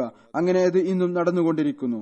പറയുന്നു, കഴിഞ്ഞ ദിവസം എനിക്ക് ഹദ്റത്ത് മസീഹ് മൗഊദ് അലൈഹി സ്വലാത്തു വസ്സലാമിന്റെ ഒരു പഴയ എഴുത്ത് ലഭിച്ചിരുന്നു. ഞാൻ ആ എഴുത്ത് ഇന്തോനേഷ്യയിലേക്ക് അയച്ചു, ആ അമാനത്തിനെ അവിടെ സുരക്ഷിതമാക്കി വെക്കുന്നതിന് വേണ്ടി, അതിൽ നിന്ന് അവിടുത്തെ ആ ജമാഅത്ത് ബർക്കത്തെടുക്കുന്നതിന് വേണ്ടി. ഇനിയിപ്പോൾ ഇന്തോനേഷ്യക്കാർക്ക് മാത്രമേ പറയാൻ സാധിക്കുകയുള്ളൂ അത് അവരുടെ പക്കൽ സുരക്ഷിതമായി ഉണ്ടോ ഇല്ലേ എന്ന്. പറയുന്നു, എന്നാൽ ഇൽഹാമിൽ വസ്ത്രത്തെക്കുറിച്ചാണ് പറഞ്ഞിരിക്കുന്നത്. അള്ളാഹു അങ്ങേക്ക് ഇപ്രകാരം ഇൽഹാം നൽകി, രാജാക്കന്മാർ നിന്റെ വസ്ത്രങ്ങളിൽ നിന്ന് അനുഗ്രഹം കരസ്ഥമാക്കും. അതുകൊണ്ട് ഹദ്റത്ത് മസീഹ് സ്വല്ലല്ലാഹു ഇസ്ലാമിന്റെ വസ്ത്രങ്ങൾ കീടങ്ങൾ ബാധിക്കാത്ത സ്ഥലങ്ങളിലേക്ക് അയക്കേണ്ടതാണ്, അത് കൂടുതൽ കാലം നിലനിൽക്കുന്നതിന് വേണ്ടി. പിന്നീട് അവിടുന്ന് യുവാക്കളോട് പറഞ്ഞു, യുവാക്കൾ മുന്നോട്ട് വരികയും തങ്ങളുടെ ഉത്തരവാദിത്വം മനസ്സിലാക്കുകയും ചെയ്യേണ്ടത് അനിവാര്യമാണ്. കാരണം പുതിയ പുതിയ കാര്യങ്ങൾ, പുതിയ സംവിധാനങ്ങൾ അത് യുവാക്കൾക്കാണ് നല്ല പോലെ അറിയുക, അവർക്കാണ് ചെയ്യാൻ സാധിക്കുക. വിദ്യാസമ്പന്നരായിരിക്കും. പുതിയ വെളിച്ചത്തിന്റെ അടിസ്ഥാനത്തിലും പുതിയ അറിവിന്റെ അടിസ്ഥാനത്തിലും സയൻസിന്റെ അടിസ്ഥാനത്തിലും അവർക്ക് സാധിക്കും ഇതിനെ ഇസ്ലാമിന്റെ സേവനത്തിന് വേണ്ടി വിനിയോഗിക്കുക. നിങ്ങൾക്കും ഇത് കാരണം രാജ്യങ്ങളായ രാജ്യങ്ങൾ മുഹമ്മദ് റസൂലുള്ളാഹി സ്വല്ലല്ലാഹു അലൈഹി വസല്ലമയിൽ വിശ്വസിക്കുന്ന ദിവസം കാണുന്നതിനുള്ള സൗഭാഗ്യം ലഭിക്കുന്നതിനു വേണ്ടി. ഹദ്റത്ത് മസീഹ് മൗഊദ് അലൈഹി സ്വലാത്തു വസ്സലാമിന്റെ ഗ്രന്ഥങ്ങളെ കുറിച്ച് പറയുകയുണ്ടായി. ആ കാലഘട്ടത്തിൽ ഏതു വിധത്തിലാണ് ഗ്രന്ഥങ്ങൾ പ്രസിദ്ധീകരിച്ചിരുന്നത്? ഗ്രന്ഥം എഴുതുമ്പോൾ ആരംഭ കാലഘട്ടമായിരുന്നു, മാർഗങ്ങൾ വളരെ കുറവായിരുന്നു. ആ കാലഘട്ടത്തിലെ ചിത്രം കോറിയിട്ടുകൊണ്ട് ഹദ്റത്ത് മുസ്ലിം മൗഊദ് റളിയല്ലാഹു തആല അൻഹു പറയുന്നു, എപ്രകാരമാണ് ഹദ്റത്ത് മസീഹ് മൗഊദ് സ്വല്ലല്ലാഹു അലൈഹി വസല്ലം ജോലിക്കാരുടെ കാണിച്ചുകൂട്ടൽ സഹിച്ചിരുന്നത്, എപ്രകാരമാണ് നിലവാരം നല്ല നിലയിലാക്കാൻ ശ്രമിക്കുമായിരുന്നത്. ഇതിനെക്കുറിച്ച് അദ്ദേഹം പറയുന്നു, ഹസ്രത്ത് മീർ മെഹദി ഹസൻ സാഹിബിനെ കുറിച്ച് ആദ്യം ഇദ്ദേഹം അഹമ്മദിയായിരുന്നില്ല. ഈ കാര്യം പറയുന്നത് അദ്ദേഹം അഹമ്മദി അല്ലാത്ത കാലഘട്ടത്തിലെ കാര്യമാണ്. മീർ സാഹിബ് ഹദ്റത്ത് മസീഹ് സ്വല്ലല്ലാഹു അലൈഹി വസല്ലമയുടെ കാലഘട്ടത്തിൽ അച്ചടിയുടെ ഇൻചാർജ് ആയിരുന്നു. ഹദ്റത്ത് മസീഹ് സ്വല്ലല്ലാഹു അലൈഹി വസല്ലമയുടെ ഏതെങ്കിലും ഗ്രന്ഥം അച്ചടിക്കണമെങ്കിൽ വളരെ ശ്രദ്ധയോടുകൂടി വായിക്കുമായിരുന്നു.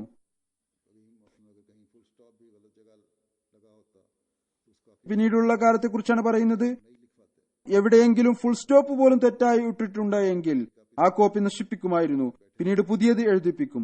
ഇങ്ങനെ ജോലി ചെയ്യുന്നവർ 4 ദിവസം കൊണ്ട് ഏതുവരെ പുതിയ കോപ്പി തയ്യാറാകുന്നില്ലയോ അതുവരെ കാത്തിരിക്കണം. അന്നത്തെ കാലത്ത് പ്രസ്സും എഴുതുന്ന സംവിധാനവും മറ്റൊരു വിധത്തിലായിരുന്നു. ഇന്നത്തെ പോലെ ആയിരുന്നില്ല. കമ്പ്യൂട്ടറിൽ ഇരുന്ന് തയ്യാറാക്കി ഉടനെ പ്രിന്റ് ചെയ്യുന്ന രീതിയായിരുന്നില്ല. എന്നിട്ടും ഇന്ന് അനേകം തെറ്റുകൾ ഉണ്ടാകുന്നു. ഏതായിരുന്നാലും പറയുന്നു, പിന്നീട് അത് തയ്യാറാകുമ്പോൾ വീണ്ടും നോക്കും. പിന്നീട് എന്തെങ്കിലും തെറ്റ് കണ്ടാൽ വീണ്ടും അത് നശിപ്പിക്കും. ഏതുവരെ അദ്ദേഹത്തിന് ഇതിൽ ഒരു തെറ്റും ഇല്ല എന്ന് വിശ്വാസം വരുന്നില്ലയോ അതുവരെ ഗ്രന്ഥം അച്ചടിക്കുവാൻ അനുവദിക്കുമായിരുന്നില്ല. ഹദ്റത്ത് മസീഹ് മൗഊദ് സ്വല്ലല്ലാഹു അലൈഹി വസല്ലം ചോദിക്കും, എന്തുകൊണ്ടാണ് ഇത്രയധികം താമസിപ്പിച്ചത്? ഗ്രന്ഥം അച്ചടിക്കുന്നതിൽ പറയും, ഹുസൂർ പ്രൂഫിൽ ഒരുപാട് തെറ്റുകൾ ഉണ്ടായിരുന്നു. ഹദ്റത്ത് മസീഹ് മൗഊദ് സ്വല്ലല്ലാഹു അലൈഹി വസല്ലം നല്ലതും തെറ്റില്ലാത്തതുമാണ് ആഗ്രഹിച്ചിരുന്നത്. അതുകൊണ്ട് അവിടുന്ന് ഒരിക്കലും ചിന്തിക്കുമായിരുന്നില്ല ജോലിക്കാരും പ്രവർത്തിക്കുന്നവരും വെറുതെ ഇരിക്കുകയാണ്, വെറുതെ ഇരുന്ന് ശമ്പളം വാങ്ങിക്കുകയാണ്.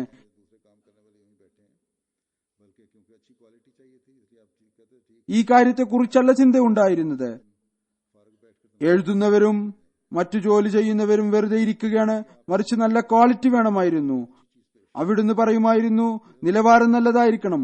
അഥവാ ഇവർ വെറുതെ ഇരുന്ന് കുറച്ചു ദിവസം ശമ്പളം വാങ്ങിയാലും ശരി, മറിച്ച് അങ്ങയുടെ ആഗ്രഹം ഇതായിരുന്നു, ജനങ്ങൾക്ക് മുമ്പിൽ നല്ല സാധനം സമർപ്പിക്കണം. അതുപോലെ ഹദ്റത്ത് മസീഹ് സ്വല്ലല്ലാഹു അലൈഹി വസല്ലമിന് ഇതും ശീലമായിരുന്നു. ഗ്രന്ഥങ്ങളിൽ അല്പം പോരായ്മകളുണ്ടെങ്കിൽ അത് കീറുകയും വീണ്ടും എഴുതാൻ പറയുകയും ചെയ്യുമായിരുന്നു. എഴുത്തുകാരൻ വീണ്ടും എഴുതും, വീണ്ടും അതിൽ അല്പം പോരായ്മ ഉണ്ടായാൽ വീണ്ടും കീറിക്കളയും, വീണ്ടും നല്ല എഴുത്താകുന്നില്ലയോ അതുവരെ വിഷയം പ്രസിദ്ധീകരിക്കാൻ നൽകുമായിരുന്നില്ല. ഹദ്റത്ത് മസീഹ് സ്വല്ലല്ലാഹു അലൈഹി വസല്ലമിന്റെ എഴുതിയിരുന്ന ആൾ അദ്ദേഹം തുടക്കത്തിൽ അഹമ്മദിയായിരുന്നില്ല, എന്നാൽ പിന്നീട് അഹമ്മദിയായി മാറി. അദ്ദേഹത്തിന്റെ മകനും അഹമ്മദിയായി. അദ്ദേഹത്തിനുണ്ടായിരുന്ന കഴിവ്, എഴുതുന്ന ആളിൽ അദ്ദേഹം ഹദ്റത്ത് മസീഹ് സ്വല്ലല്ലാഹു അലൈഹി വസല്ലമിന്റെ വില മനസ്സിലാക്കിയിരുന്നു. ഹദ്റത്ത് മസീഹ് മൗഊദ് അലൈഹി സ്വലാത്തു വസ്സലാമും അവരുടെ വിലയും മനസ്സിലാക്കിയിരുന്നു. അനഹമ്മദിയായിരുന്നിട്ടും ഹദ്റത്ത് മസീഹ് സ്വല്ലല്ലാഹു അലൈഹി വസല്ലം എഴുത്തിന്റെ ആവശ്യം വരുമ്പോൾ അദ്ദേഹത്തെ ഖാദിയാനിലേക്ക് വിളിപ്പിക്കുമായിരുന്നു, അദ്ദേഹത്തെ കൊണ്ട് എഴുതിപ്പിക്കുമായിരുന്നു. ആ കാലഘട്ടത്തിൽ ശമ്പളവും കുറവായിരുന്നു.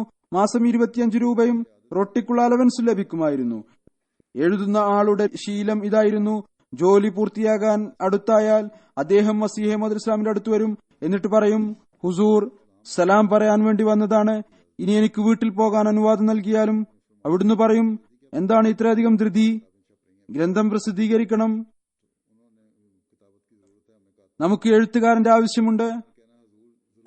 അപ്പോൾ അദ്ദേഹം പറയും, ഹുസൂർ, നിർബന്ധമായും പോകണം. അങ്ങ് പറയും, ഇപ്പോഴും കുറച്ച് എഴുതാൻ ബാക്കിയുണ്ടല്ലോ. പറയും, ഹുസൂർ, ഇവിടെ റൊട്ടി ചുടേണ്ടതായി വരുന്നു, മുഴുവൻ ദിവസവും ഇതിൽ ചിലവാകുന്നു.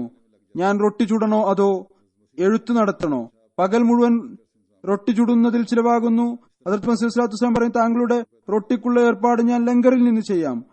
അങ്ങനെ അദ്ദേഹത്തിന് 35 രൂപ ശമ്പളവും ലഭിക്കും, സൗജന്യമായി റൊട്ടിയും ലഭിക്കും. കുറച്ചു ദിവസത്തിനു ശേഷം അദ്ദേഹം വീണ്ടും ഹദ്റത്ത് മസീഹ് സ്വല്ലല്ലാഹു അലൈഹി വസല്ലം സമക്ഷത്തിൽ വന്ന് പറയും, ഹുസൂർ, സലാം പറയാൻ വന്നതാണ്, പോകാൻ അനുവാദം നൽകിയാലും. ഹദ്റത്ത് മസീഹ് സ്വല്ലല്ലാഹു അലൈഹി വസല്ലം ചോദിക്കും, എന്താണ് കാര്യം? പറയും, ഹുസൂർ, ലങ്കറിലെ റൊട്ടി ഒരു റൊട്ടിയാണോ? ദാലിലാണെങ്കിൽ ദാൽ വേറെ, വെള്ളം വേറെ, ഉപ്പ് ഉണ്ടായിരിക്കുകയില്ല. ഇവിടെയും ചിലപ്പോൾ ഇത്തരത്തിൽ പാകം ചെയ്യാറുണ്ട്. ചിലപ്പോൾ ഇത്രയധികം എരിവുണ്ടാകുന്നു, മനുഷ്യന് കേവലം റൊട്ടി മാത്രം കഴിക്കേണ്ടതായി വരുന്നു. ഈ റൊട്ടി കഴിച്ച ഒരു മനുഷ്യനും ജോലി ചെയ്യാൻ സാധിക്കുകയില്ല. അപ്പോൾ അവിടുന്ന് ചോദിക്കും, പറയൂ, പിന്നെ എന്ത് ചെയ്യാൻ സാധിക്കും? അദ്ദേഹം പറയൂ, ഇതിനായി അല്പം പണം കൂടുതൽ നൽകിയാലും ഞാൻ ഈ മുസീബത്തിനേക്കാൾ സ്വയം റൊട്ടി ചുടുക എന്ന മുസീബത്ത് തലയിലേറ്റുന്നതാണ് നല്ലത്. അങ്ങനെ സ്വയം റൊട്ടി പാചകം ചെയ്തു കൊള്ളാം. ഹദ്റത്ത് മസീഹ് സ്വല്ലല്ലാഹു അലൈഹി വസല്ലം 10 രൂപ വീണ്ടും ഉയർത്തും, പറയും, ശരി, താങ്കൾക്ക് 45 രൂപ ശമ്പളം ലഭിക്കും.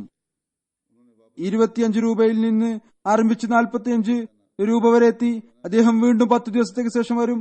എന്നിട്ട് പറയും, ഹുസൂർ, സലാം പറയാൻ വന്നതാണ്, എനിക്ക് വീട്ടിൽ പോകാൻ അനുവാദം നൽകിയാലും. ഞാൻ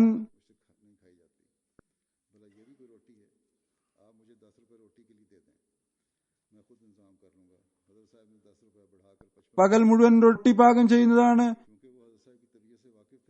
എങ്ങനെ ജോലി ചെയ്യാൻ സാധിക്കും? അവിടുന്ന് ചോദിക്കും, പിന്നെ എന്താണ് ചെയ്യുക? പറയും, ഹുസൂർ, ലങ്കർ ഖാനയിൽ നിന്ന് സംവിധാനം ഒരുക്കിയാലും. ഹദ്റത്ത് മസീഹ് ഇസ്ലാം പറയും, 45 രൂപയും ലഭിക്കും, ഭക്ഷണം ലങ്കർ ഖാനയിൽ നിന്ന് ലഭിക്കുന്നതായിരിക്കും. അദ്ദേഹം വീണ്ടും കുറച്ചു ദിവസങ്ങൾക്ക് ശേഷം വന്ന് പറയും, ഹുസൂർ, സലാം പറയാൻ വന്നതാണ്, പോകാൻ അനുവാദം നൽകാൻ ആഗ്രഹിക്കുന്നു. ഹുസൂർ വീണ്ടും ചോദിക്കും, എന്താണ് പ്രശ്നം? പറയും, ലങ്കറിലെ റൊട്ടി ഹുസൂർ എനിക്ക് കഴിക്കാൻ സാധിക്കുകയില്ല, താങ്കൾ എനിക്ക് റൊട്ടിക്കായി 10 രൂപ നൽകിയാലും ഞാൻ സ്വയം സംവിധാനം ഒരുക്കിക്കൊള്ളാം. അങ്ങനെ ആ സാഹിബിന്റെ ശമ്പളം ഉയർത്തി 55 രൂപയാക്കുമായിരുന്നു. അദ്ദേഹത്തിന് ഹദ്റത്ത് മസീഹ് സ്വല്ലല്ലാഹു അലൈഹി വസല്ലമിന്റെ പ്രകൃതം അറിയാമായിരുന്നു. അതുകൊണ്ട് തന്റെ മകനെ പഠിപ്പിച്ചിരുന്നു. അതായത്, ഞാൻ നിന്റെ പിന്നാലെ ഒരു വടിയും എടുത്തോടും, നീ നിലവിളിച്ച് റൂമിൽ കയറണം, എന്നിട്ട് ഇപ്രകാരം പറയണം. അങ്ങനെ പിതാവ് വടിയെടുത്ത് അവന്റെ പിന്നാലെ ഓടും. അവൻ നിലവിളിച്ച് കരഞ്ഞ് ഹദ്റത്ത് മസീഹ് ഇസ്ലാമിന്റെ റൂമിൽ പ്രവേശിക്കും. എന്നിട്ട് പറയും, ഹുസൂർ, അടിച്ചു അടിച്ചു. അപ്പോഴേക്കും പിതാവ് അവിടെ എത്തും. എന്നിട്ട് പറയും, നീ പുറത്തിറങ്ങ്, ഞാൻ നിന്നെ കാണിച്ചു തരാം.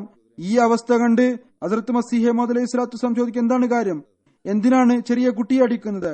പറയും, ഹുസൂർ 6-7 ദിവസം മുമ്പ് ഒരു ഷൂ വാങ്ങി നൽകിയിരുന്നു, അതിന് നഷ്ടപ്പെടുത്തി കളഞ്ഞിരിക്കുന്നു. അന്ന് ഞാൻ മിണ്ടാതിരുന്നു, വീണ്ടും വാങ്ങി നൽകി. ഇനി ഞാൻ ഇവന് ഷൂ വാങ്ങി നൽകണോ? ഞാൻ ഇവന് ശിക്ഷ നൽകും. അഥവാ ഇന്ന് ശിക്ഷ നൽകില്ല എങ്കിൽ നാളെ വീണ്ടും ഷൂ നഷ്ടപ്പെടുത്തി കളയും. ഹസ്രത്ത് സാഹിബ് ചോദിക്കും, ഷൂ എത്ര രൂപക്കാണ് ലഭിക്കുക? പറയും, ഹുസൂർ 3 രൂപക്ക്. ഹസ്രത്ത് മസീഹ് ഇസ്ലാം പറയും, 3 രൂപ എടുത്തുകൊള്ളുക. എന്നാൽ ഇവനെ ഒന്നും പറയേണ്ട, 3 രൂപ വാങ്ങി തിരിച്ചു പോരും. 4 ദിവസം കഴിയുന്നതിന് മുമ്പും കുട്ടി വീണ്ടും നിലവിളിച്ച് ഹസ്രത്ത് മസീഹ് സ്വല്ലല്ലാഹു അലൈഹി വസല്ലമിന്റെ വീട്ടിൽ പ്രവേശിക്കും. വീണ്ടും വടിയ എടുത്തവന്റെ പിതാവ് പിന്നാലെ വരും. പറയൂ, പുറത്തിറങ്ങ്. അന്ന് ഹസ്രത്ത് സാഹിബ് പറഞ്ഞതുകൊണ്ട് നിന്നെ വെറുതെ വിട്ടു, എന്നാൽ ഇന്ന് വെറുതെ വിടുകയില്ല. ഹസ്രത്ത് സാഹിബ് ചോദിക്കും, എന്താണ് കാര്യം, ഇന്ന് എന്തിനാണ് കുട്ടി അടിക്കുന്നത്? അദ്ദേഹം പറയും, അന്ന് ഞാൻ ഹുസൂർ പറഞ്ഞതുകൊണ്ട് അവനെ വെറുതെ വിട്ടു, ഇനി അവനെ വെറുതെ വിടുകയില്ല. ഇവൻ വീണ്ടും ഷൂ കളഞ്ഞു വന്നിരിക്കുന്നു. ഹസ്രത്ത് സാഹിബ് പറയും, അവനെ അടിക്കേണ്ട, ഷൂ നീ എന്നിൽ നിന്ന് വാങ്ങുക.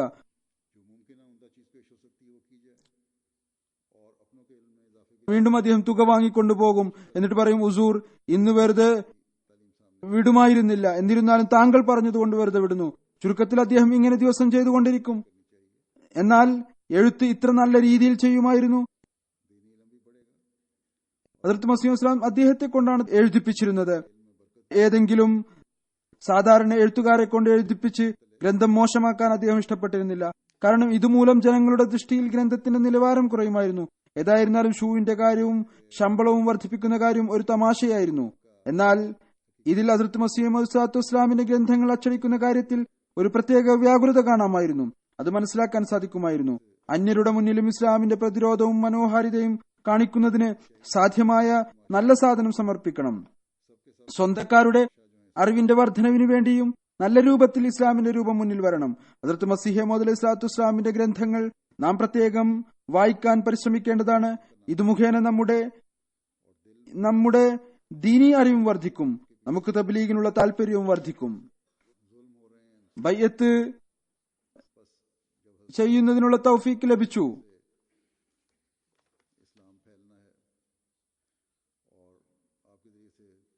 നമ്മുടെ അറിവിൽ വർധനവും ഉണ്ടാകും. ലോകത്തെ നാം ഇസ്ലാമിന്റെ കൊടിക്കീഴിൽ കൊണ്ടുവരാൻ പ്രാപ്തരായിത്തീരും. യഥാർത്ഥ അനുഗ്രഹം എന്ന് പറയുന്നത് രാജാക്കന്മാർക്ക് ഇസ്ലാമിന്റെ യഥാർത്ഥ അറിവുണ്ടാവുക എന്നതാണ്. അവർ ഇതനുസരിച്ച് തങ്ങളുടെ ജീവിതമാക്കി തീർക്കുന്നവരായി തീരുക.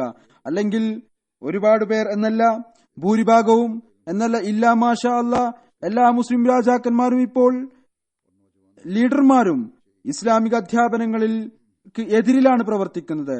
പേരിന് ഇസ്ലാമുണ്ട്, എന്നാൽ ഹൃദയം സ്വാർത്ഥ താല്പര്യങ്ങൾക്ക് പിന്നിലാണ്. അക്രമമാണ് നടക്കുന്നത്.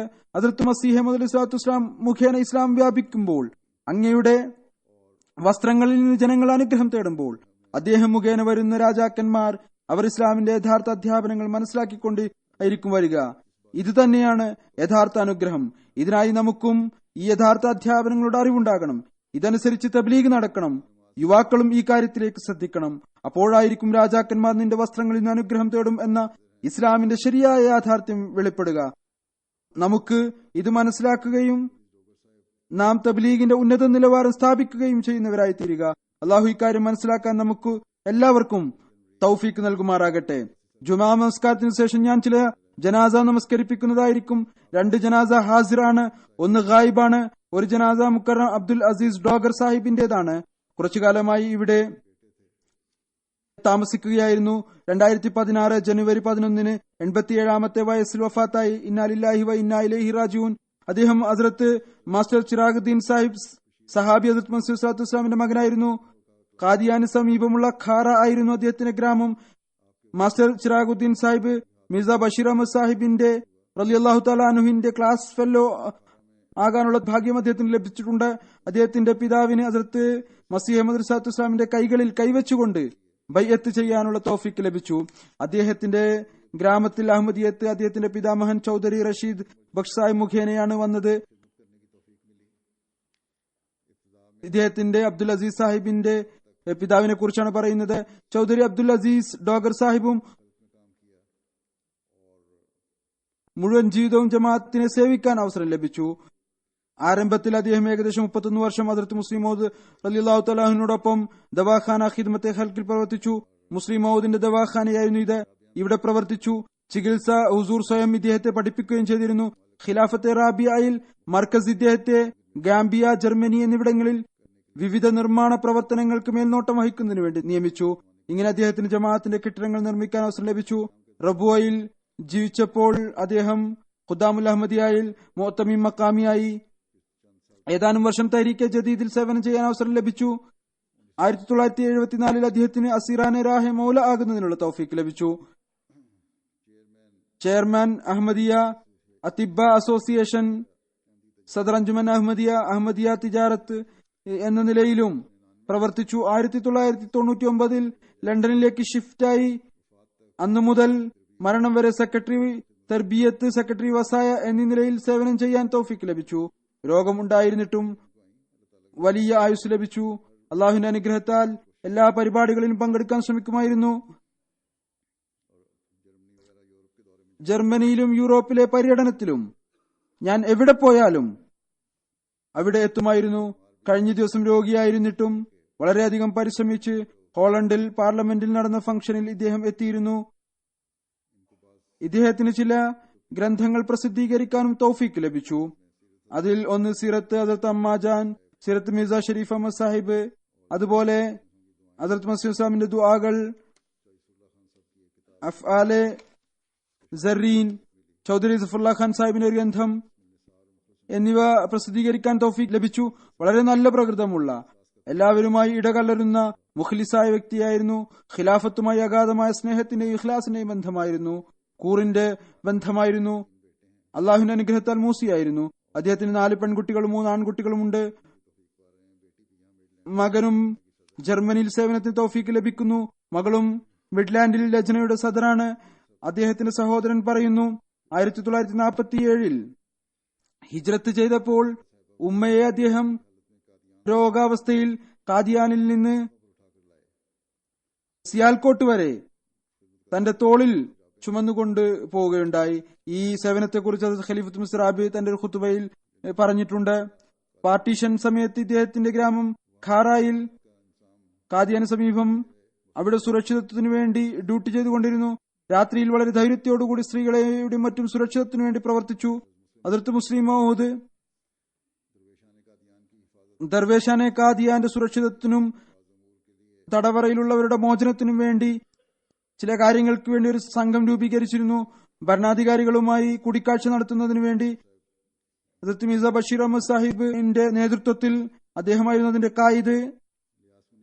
ഇല്യാസ് മുനീർ സാഹിബ് പറയുന്നു, അതിൽ ഇദ്ദേഹം മെമ്പറായിരുന്നു. ഇല്യാസ് മുനീർ സാഹിബ് പറയുന്നു, വിവിധ പദ്ധതികളുടെ ഇൻചാർജ് ആയിരുന്നപ്പോൾ ഞാൻ അദ്ദേഹത്തെ ഒരു തൊഴിലാളിയെ പോലെ പണിയെടുക്കുന്നതായി കണ്ടിട്ടുണ്ട്. ഇതുപോലെ നിർമ്മാണത്തിനുള്ള സാധനങ്ങൾ വാങ്ങുമ്പോൾ ഏറ്റവും കുറഞ്ഞ വിലയിൽ നല്ല ക്വാളിറ്റി അന്വേഷിച്ചുകൊണ്ട് വിവിധ മാർക്കറ്റുകളിൽ പോയി അന്വേഷിച്ച് ജമാഅത്തിന്റെ പണം മിച്ചം വെക്കാൻ ശ്രമിക്കുമായിരുന്നു. ഖിലാഫത്തുമായുള്ള സ്നേഹവും വിശ്വാസവും അദ്ദേഹത്തിന്റെ അടിസ്ഥാന ഭാഗമായിരുന്നു. ഒരിക്കൽ കാൽമുട്ടിന് അദ്ദേഹത്തിന് പ്രയാസമുണ്ടായി. പറഞ്ഞു, ഇത് താൽക്കാലികമായ ഒരു ബുദ്ധിമുട്ടാണ്, സ്ഥിരമായ ബുദ്ധിമുട്ടാകാൻ സാധ്യതയില്ല. കാരണം എന്റെ വലതു കാൽമുട്ടിൽ കാൽവെച്ചുകൊണ്ട് ഹദ്റത്ത് മുസ്ലിം മൗഊദ് റളിയല്ലാഹു തആല അൻഹു ഒരിക്കൽ ഒരു കുതിരയിൽ കയറിയിട്ടുണ്ട്. അതുകൊണ്ട് അതിന്റെ അനുഗ്രഹം കൊണ്ട് ഇനി ബുദ്ധിമുട്ടുണ്ടാവുകയില്ല. അള്ളാഹുവിന്റെ അനുഗ്രഹത്താൽ നടക്കുമായിരുന്നു. ഒരു കാലഘട്ടത്തിൽ അദ്ദേഹം ചില പ്രയാസങ്ങളുടെ അവസ്ഥ ഉണ്ടായി, പരീക്ഷണങ്ങളുണ്ടായി. എന്നാൽ അള്ളാഹുവിന്റെ അനുഗ്രഹത്താൽ വളരെ ആത്മാർത്ഥതയോടുകൂടി അദ്ദേഹം സമയം കഴിച്ചുകൂട്ടി, തന്റെ ഈമാനെ സുരക്ഷിതമാക്കി. അള്ളാഹു അദ്ദേഹത്തോട് മഗ്ഫിറത്തോടും കാരുണ്യത്തോടും കൂടി പെരുമാറാട്ടെ. തന്റെ പ്രിയപ്പെട്ടവരുടെ കാലിടത്തിൽ സ്ഥാനം നൽകുമാറാകട്ടെ. അദ്ദേഹത്തിന്റെ മക്കൾക്കും എല്ലായ്പ്പോഴും ഖിലാഫത്തുമായും ജമാഅത്തുമായും ആത്മാർത്ഥമായ ബന്ധം പുലർത്താനുള്ള തൗഫീക്ക് നൽകുമാറാകട്ടെ. രണ്ടാമത്തെ ജനാസ ഇക്ബാൽ നസീം അസ്മത് ഭട്ട് സാഹിബയുടേതാണ്. ഗുലാം ജഫർ ഭട്ട് സാഹിബിന്റെ ഭാര്യയായിരുന്നു. ജനുവരി 13, 94 വയസ്സിൽ വഫാത്തായി. ഇന്നാ ലില്ലാഹി വ ഇന്നാ ഇലൈഹി റാജിഊൻ. അവർ ഹസ്രത്ത് കറം ഇലാഹി സാഹിബ് കടിയാംവാല, ഹസ്രത്ത് മസീഹ് സ്വലാത്തു വസ്സലാമിന്റെ പൗത്രിയും ഹസ്രത്ത് ഗുലാം ബക്ഷ് സാഹിബിന്റെ മകളുടെ മകളും ഹസ്രത്ത് ഷേഖ് മുഹമ്മദ് ബക്ഷ് സാഹിബ് റയീസ് ആസം കടിയാംവാലയുടെ മരുമകളുമായിരുന്നു. അദ്ദേഹത്തിന് വേണ്ടിയാണ് ഹസ്രത്ത് മസീഹ് സ്വലാത്തു വസ്സലാം ഇക്കിൻ ഇതിൻ പേഷ് ഹോഗ തൂഫന കെ സാമിനെ എന്ന പദ്യം എഴുതി അയച്ചത്. മർഹൂമ വളരെ നന്മ നിറഞ്ഞവളും സ്വാലിഹയും കൃത്യനിഷ്ഠയോടുകൂടി നമസ്കരിക്കുന്നവരും എല്ലാവരുമായി ഇടപഴകുകയും ചെയ്യുന്ന അതിസൽക്കാരപ്രിയായ എല്ലാവരെയും സഹായിക്കുന്ന വനിതയായിരുന്നു. ഖിലാഫത്തുമായി വിശ്വാസബന്ധമായിരുന്നു. മൂസിയായിരുന്നു. 3 ആൺമക്കളും 2 പെൺമക്കളുമുണ്ട്. അവരുടെ മകൻ നസീം അഹമ്മദ് ഭട്ട് മകനല്ല, സഹോദരപുത്രനാണ്. റീജിയണൽ അമീറാണ്. അള്ളാഹു ഇദ്ദേഹത്തോട് മഗ്ഫിറത്തോടുകൂടി പെരുമാറട്ടെ. ഒരു ജനാസ ഗായിബുണ്ട്. അത് ഖുറൈഷി മുഹമ്മദ് ഷഫീഖ് സാഹിബ് ദർവേഷ് കാദിയാന്റെ ഭാര്യ സിദ്ദീഖ സാഹിബയുടേതാണ്. ഇവർ ജനുവരി 6 ദീർഘകാലം രോഗിയായതിനു ശേഷം 90-ാമത്തെ വയസ്സിൽ വഫാത്തായി. ഇന്നാലില്ലാഹി വ ഇന്നാ ഇലൈഹി റാജിഊൻ. അവർ മുൻഷി മെഹർദീൻ സാഹിബ് പട്വാരി സഹാബി ഹദ്റത്ത് മസീഹ് സ്വല്ലല്ലാഹു അലൈഹി വസല്ലമിന്റെ പൗത്രിയും ഹക്കീം ഉബൈദുല്ല സാഹിബിന്റെ മകളുമായിരുന്നു. വിവാഹം രാജ്യവിഭജനത്തിനു മുമ്പ് നടന്നു. കുറച്ചു കാലത്തിനുമായി പാകിസ്ഥാനിലേക്ക് ഹിജ്റത്ത് ചെയ്തു. പിന്നീട് ആദ്യ സംഘത്തിൽ തന്നെ കാദിയാനിലേക്ക് തിരിച്ചു വന്നു. പിന്നീട് തന്റെ ദർവേഷി ഭർത്താവിനോടൊപ്പം ജീവിതം കഴിച്ചുകൂട്ടി.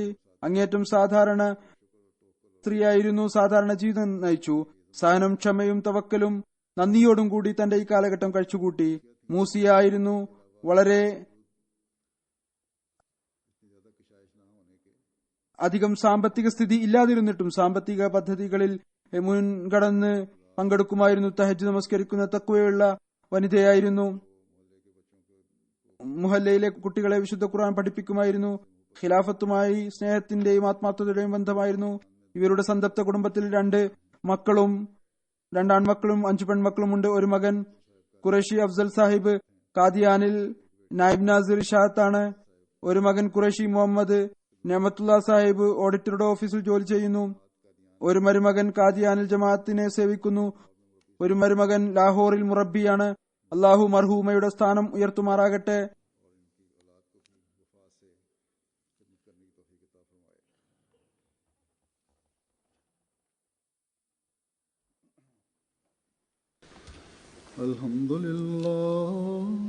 അൽഹംദുലില്ലാഹി നഹ്മദുഹു വനസ്തഈനുഹു വനസ്തഗ്ഫിറുഹു വനുഅ്മിനു ബിഹി വനതവക്കലു അലൈഹി വനഊദു ബില്ലാഹി മിൻ ശുറൂരി അൻഫുസിനാ വമിൻ സയ്യിആതി അഅ്മാലിനാ من يهده الله فلا مضل له ومن يضلل فلا هادي له ونشهد أن لا إله إلا الله ونشهد أن محمدا عبده ورسوله عباد الله رحمكم الله إن الله يأمر بالعدل والإحسان